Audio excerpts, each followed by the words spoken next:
Very often when people come to see us, they will have tried to engage with the banks themselves.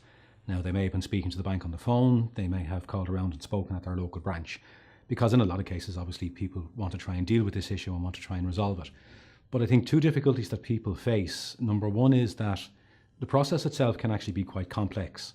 Now, there are various codes of practice, there are various protocols, but I think people need to be familiar with those.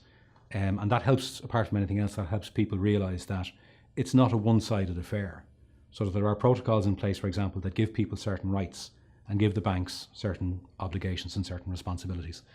And I think the other issue that people have, and it's a question that people ask a lot, is do I have to do this on my own?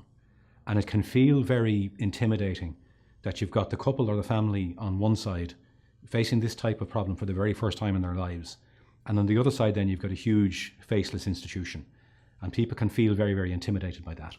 So I think what we try to get across to people is that we act on their side. So MABS acts as a neutral broker, we're an honest broker, we're a neutral party, but that doesn't mean that we're not concerned. We act on the part of the person who comes in to see us. And our sole objective, our main objective, is to try and achieve an outcome that's in that person's best interest. So what we do is we act on the person's behalf and kind of act as an interface between them and the bank, so that hopefully the person realises that, number one, it's not a completely one-sided affair. There are options there, there are codes there, there are protections there. And number two, it's not a process that they have to go through by themselves, that we're going to go through that with them and we'll be with them there every step of the way for as long as we're needed.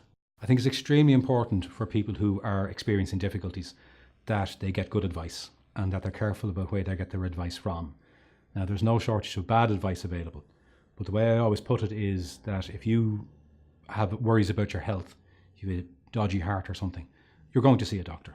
You're not going to talk to somebody that you met on Facebook or somebody that you met down the pub, well-meaning and all as they may be. Now, there's a MABS court mentor scheme is in place, which means that there's at least one MABS person present in every court every time there's repossessions going ahead. So what I would urge people to do who are in these situations, which is frightening and confusing and can be very, very lonely, to get good advice and to be careful where you get your advice from.